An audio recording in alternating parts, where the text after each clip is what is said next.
Olá, pessoas lindas do nono ano, tudo bem com vocês?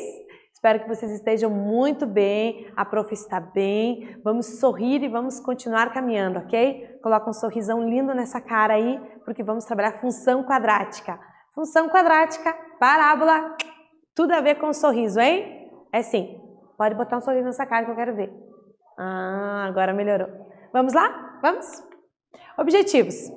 Definir a função quadrática, vamos relembrar, determinar os zeros de função, esboçar o gráfico e calcular valores de máximo e mínimo. Bastante coisa, né? Então, bora lá. Você sabia que seus conhecimentos em equação do segundo grau vão ser utilizados na função quadrática? Gente, equação do segundo grau e função quadrática, nossa, muito parecido, tá bom? Tudo que você aprendeu lá em equação do segundo grau, a gente aplica em função quadrática. Então, o que é uma função quadrática? É toda a sentença matemática desse tipão aqui, ó.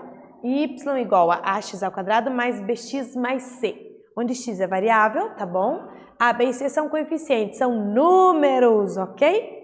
Pode ser qualquer coisa, inclusive o zero, menos o a.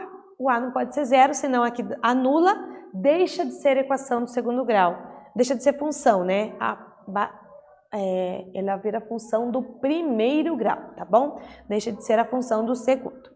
Então, exemplo aqui, ó, x ao quadrado mais 4. É um exemplo de função quadrática? Sim, ó. Tem a letra ao quadrado? Fechou. Aqui, tem a letra ao quadrado? Fechou. No caso desses dois exemplos, são incompletas, né? Eu só tenho esse termo. Não tenho bx, não tenho c. Mas não deixa de ser função quadrática, ok? Exercício 1 já, porque a gente gosta de exercício, vamos praticar. Então, vamos lá. Numa sala retangular de um laboratório, a parte colorida da figura será destinada à análise de resultados de exames clínicos. Ó que chique, esse L aqui, ó. Qual é a fórmula da área colorida Y? Então, área Y em função de X. Quem é X? Essa medidinha aqui, ó. Faz a conta aí que eu já volto.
Conseguiu pensar? Conseguiu respirar e analisar o que vamos fazer aí? Estamos falando de área, gente. Área de um retângulo ali, né? Como é que a gente determina a área de retângulo? Base vezes altura. A medida da base vezes a medida da altura. Professora, mas ali não é bem um retângulo, é um L. Gente, um L você transforma num retângulo também, certo? Então, qual é o artifício que você pode usar aqui para determinar a área colorida? Você pode dividir ela em duas. O problema é que eu não sei esse pedaço aqui, né, gente? Eu sei que tudo é 8. Então, assim, não consigo dividir. Então, uma outra estratégia para calcular essas áreas estranhas é pegar tudo e tirar o que você não quer. Então, tudo é um retângulo, ok? O que eu não quero? Eu não quero esse buraco aqui. E eu tenho as medidas desse buraco? Tudo é 12, esse pedaço é x, então essa medida é 12 menos x. Tem essa medida aqui? Não. Tenho. Tudo é 8. Esse pedaço é x, eu não quero esse pedaço, eu quero só o de baixo. Então, esse pedaço aqui é o 8 menos x. Então, sim, eu tenho as medidas. Eu posso determinar a área desta forma, ok? E é assim que eu vou fazer, ok? A área maior menos a área menor, tá bom? Então, a área maior o que que é? É a área do retângulo inteiro lá, ó. 12 por 8. Então, 12 vezes 8, 96. 96 metros quadrados é a área do total. Qual é a área do buraco que eu não quero? Eu preciso tirar. Tirar é uma conta de menos, certo? A área do buraco é base. Então, como eu falei, a base, esse pedaço aqui, ó, daqui até aqui, é 12 tirando x. Então, 12 menos x. E essa alturinha aqui é tudo que é 8 tirando x. Então, 8 menos x. Base vezes altura. Ok? Problema geométrico finalizado. Agora o problema algébrico. Multiplica todo mundo por todo mundo, ok? 12 vezes 8, 96. 12 vezes menos x, menos 12x. Menos x vezes 8, menos 8x. Menos x vezes menos x, mais x ao quadrado. Juntando os termos semelhantes aqui, eu tenho isso aqui. X ao quadrado menos 20x mais 96. Eu vi que deu uma equação, uma função de segundo grau, né? Então, eu coloquei o x ao quadrado na frente, o termo que tem x no meio e o número sozinho lá no final. Então, essa é a área menor, a área do buraco que eu não quero, ok? Então, qual é a fórmula que me dá a área que eu quero? É a área maior, que é tudo, 96, menos o buraco. O buraco é tudo isso aqui, ó, certo? Então, coloca entre parênteses porque eu estou subtraindo. Subtraindo um polinômio ali, um trinômio, ok? Então, tem que ter o menos, porque esse menos vai ser menos o x, menos o menos 20 e menos o 96, ok? Então, daí, eliminando os parênteses e juntando os termos semelhantes, eu tenho menos x ao quadrado mais 20x. Então, essa é a área da parte em L. Y é área. Então, y igual a menos x ao quadrado mais 20x. Essa é a fórmula, função que representa a área do L, desta parte colorida. Legal, né? Então, assim, lembra dessa estratégia para a área, tá? Ou você pica ela em pedaços que você consegue determinar, ou você pega tudo e vai tirando os buracos que você não quer. Às vezes é mais fácil desse jeito, ok? Função quadrática. Então, vamos retomar alguns conceitos aqui. Domínio, o que é domínio? São os valores livres, os valores que você pode atribuir, tá bom? Os valores possíveis para x, da abscissa. Primeiro conjunto, ó. Imagem é o segundo, é o conjunto dos valores da ordenada y, certo? É o resultado da conta, é a variável dependente, tá bom? Então, no domínio tem a variável livre, na imagem a variável dependente, tá bom? As funções quadráticas também podem estar na forma incompleta. Você lembra das formas mais rápidas de resolver as equações do segundo grau incompleta? Porque assim como no primeiro exemplo que eu dei, eu só tinha a parte do x ao quadrado. Não tinha o b, não tinha o c, ok? Então, quando a equação do segundo grau é incompleta, tem um jeito um pouco mais rápido de resolver. Você lembra desses jeitos? É bem importante, gente. Ó, então, a função quadrática eu tenho y igual à equação do segundo grau. Na equação, eu tenho só essa parte igual a zero. Então, ela está fixada, ó. Repare que está fixa a equação. A função está variando, tá bom? Então, qual seria a forma incompleta?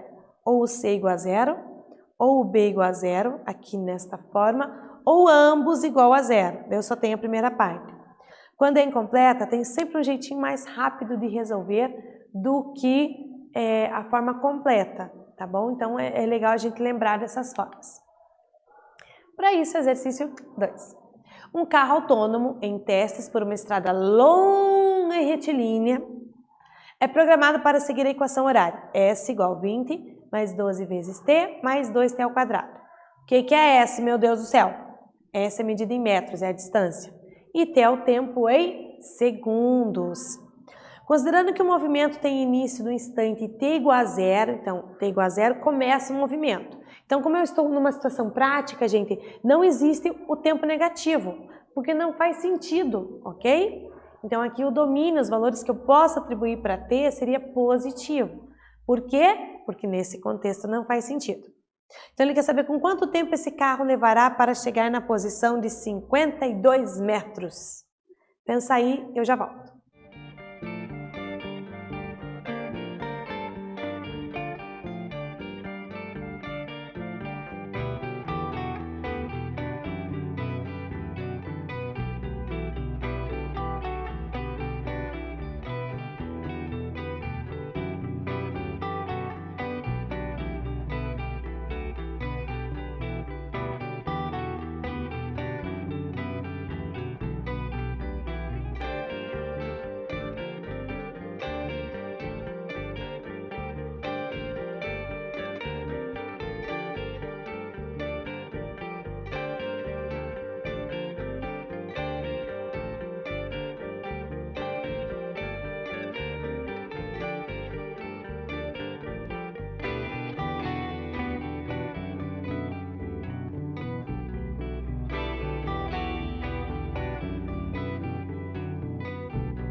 Daí conseguiu pensar em alguma coisa?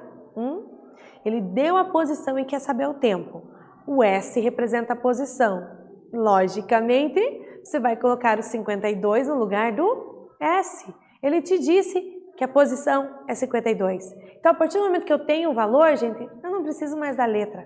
Tira a letra e põe o número. E é isso que a gente vai fazer. Olha lá, eu tenho a função, ele me disse que o S é 52. Beleza, então no lugar do S eu ponho 52. Aí eu passo ele para o outro lado, menos 52. Então, juntando com o 20, eu tenho menos 32. Eu quero saber em qual é o tempo. Eu quero saber qual é o tempo que o S é 52. Então, eu tenho que achar o valor de T que satisfaz isso. Ok? Tá. Todo mundo aqui é múltiplo de 2. Então, o que eu vou fazer? Dividir por 2 para trabalhar com números menores, que é mais fácil. Então, dividido por 2, 1. Dividido por 2, 6. Dividido por 2, menos 16. E eu vou trabalhar com essa equação aqui, tá? Os resultados dela são os mesmos da anterior, ok? São os mesmos. Então, nessa equação aqui, como é que eu faço para resolver? Tiro quem é A, quem é B e quem é C, porque é uma equação de segundo grau incompleta, eu vou usar Bhaskara. Lembra de Bhaskara? Muito bem. O A é 1, B é 6 e o C é menos 16. Super, mega, ultra importante você tirar os coeficientes primeiro, porque Bhaskara é só a substituição desses valores. Então, nós precisamos saber deles. Começamos por delta. Lembra do delta? B ao quadrado menos 4 vezes A vezes C. Então, o B nesse caso é 6, então vai ficar 6 ao quadrado, menos 4 vezes o A. O A é 1 vezes o C. O C é menos 16. Menos, põe entre parênteses para não dar ruim, tá bom? 6 ao quadrado, 36. Menos vezes menos, mais. Essa multiplicação dá 64. Somando, o delta deu 100. Ok, o delta deu 100, agora eu substituo na fórmula de Bhaskara, tá bom? Como é que é a fórmula de Bhaskara? Essa lindinha aqui, ó. Menos B, mais ou menos raiz de delta sobre 2 vezes A. Menos B, B é 6. Esse menos é da fórmula, ó, tá bom? Mais ou menos raiz do delta, que é 100, dividido por 2 vezes 1, ok? Então, igual, x vai dar menos 6, raiz quadrada de 100. Muito fácil, é 10, e 2 vezes 1, muito fácil, é 2. Acabou a brincadeira, né? Porque agora eu tenho duas respostas, uma com o mais, outra com o menos. Com o mais, fica 4 dividido por 2, 2. Com o menos, fica menos 16 dividido por 2, menos 8. Tá, então o que são essas respostas? É o tempo? Então, o tempo para chegar na posição 52 é 2 segundos e menos 8 segundos. Espera aí, menos 8 segundos? Faz sentido, gente, um tempo negativo? Não. Ele é a solução para aquela equação? Sim. Mas essa equação está ligada a um contexto no qual não faz sentido, ó, sentido um valor negativo. Então, nós ficamos apenas com o tempo de 2 segundos. Então, esse carro demora 2 segundos para chegar na posição 52. Feito? Interessante, né? Bem legal. Então, ó, aqui no caso, deletamos a resposta negativa, porque não nos cabe, não nos serve, ok? Gráfico de uma função quadrática. Bom, o gráfico, gente, que você vai fazer no plano cartesiano, ele é diferente da construção do gráfico da função afim. A função afim é uma reta. O gráfico da equação quadrática é uma parábola. Parábola é essa curva linda aqui, ó, ou virada para cima ou virada para baixo. Então, tem alguns pontos específicos que eu posso determinar que fica fácil a minha construção, mas eu tenho que saber que é uma parábola, que é essa curvinha, coisa mais linda do mundo, tá bom? Quais são esses pontos? São chamados de pontos notáveis. São os zeros, é onde corta no eixo X, e o vértice, que é o ponto mais baixo, ou se estiver virada para baixo, é o ponto mais alto. Você tendo esses 3 pontos, acabou, você esboça o gráfico da sua parábola linda e maravilhosa. Falando nisso, o que você acha de fazer? Faz o gráfico aí que eu já volto.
gráfico dessa função.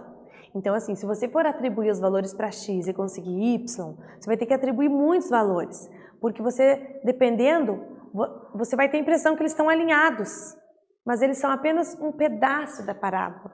Então, assim, fica complicado você atribuir valores, não que não se possa, pode, mas fica bem complicadinho. Se você determinar as raízes e o vértice, você tem 3 pontos. São 3 pontos bem importantes e suficientes para você esboçar o teu gráfico, tá bom? E é isso que nós vamos fazer. Olha lá, vamos calcular as raízes primeiro. Como que eu determino as raízes? Igualando a função a zero, ok? Então, para igualar a zero, eu tenho uma equação de segundo grau, vou resolver por Bhaskara. Reparem que aqui eu fiz o Bhaskara tudo junto, delta e Bhaskara, tá? Você pode resolver se quer fazer delta antes ou junto. Eu estou fazendo junto para você ver que dá tudo na mesma. Só que a conta fica meio grande, né? Mas na prática são as mesmas contas. É a aparência dela que fica um pouco maior. Então, ó, o A é menos 1, B é menos 2, C é 3. Então, menos o B é negativo, por isso parênteses, mais ou menos raiz quadrada. B ao quadrado, negativo de novo, menos 4 vezes o A, negativo de novo, vezes o C, 3. Dividido por 2 vezes o A, que é negativo. Então, cuidado que tem bastante gente negativa aqui, tá? Então, menos vezes menos mais, menos 2 ao quadrado, 4, menos vezes menos dá mais. 4 vezes 1 vezes 3, 12. Dividido por menos 2. 4 mais 12 dá 16. Raiz quadrada de 16, 4. Acabou a brincadeira, dividimos as duas respostas, uma mais, outra menos. Então, com mais, eu tenho 6 dividido por menos 2, menos 3.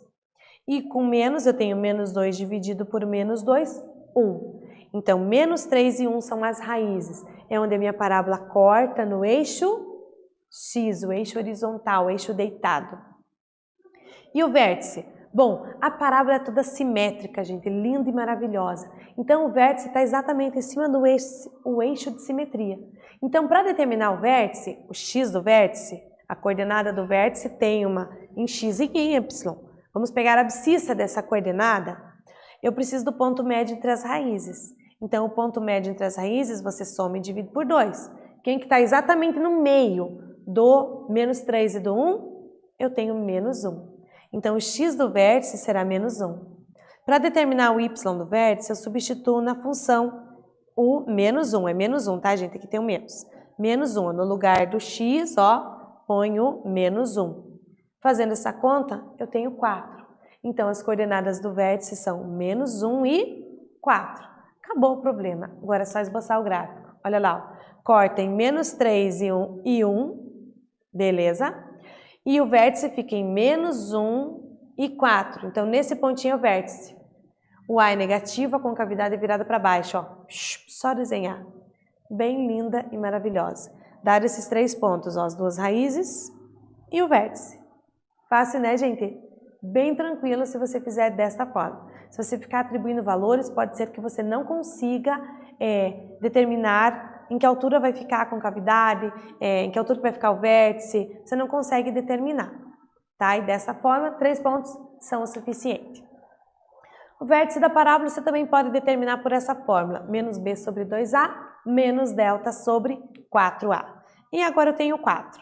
Trajetória de uma bola no chute a gol segue uma parábola, tá aqui, ó, segue. Em que instante a bola atinge a altura máxima? E qual é a altura máxima atingida pela bola? Pensa aí que eu já volto.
Muito bem, a bola atinge e segue esta parábola, olha ali, ó. Segue ali. A altura máxima é exatamente o vértice, gente. Então, o nosso problema é encontrar o vértice. O vértice, x do vértice menos b sobre 2a, 3. E o y do vértice, menos delta sobre 4a, fazendo essa conta, 9. Então, aqui é 3 e ali é 9. Tá, mas o que isso tem a ver com as perguntas? Em que instante a bola atinge a altura máxima? No instante, 3 segundos. Qual é a altura máxima atingida pela bola? A altura máxima é 9 metros. Acabou o problema. Então, sempre que falar em máximo ou mínimo, ele está perguntando o vértice, ok? O vértice é um ponto bem importante. O que vimos? Função quadrática, ok? Como é o seu gráfico, seus pontos extremos, como que você determina. Espero que vocês tenham entendido, tenham gostado e a gente se vê na próxima aula. Até mais!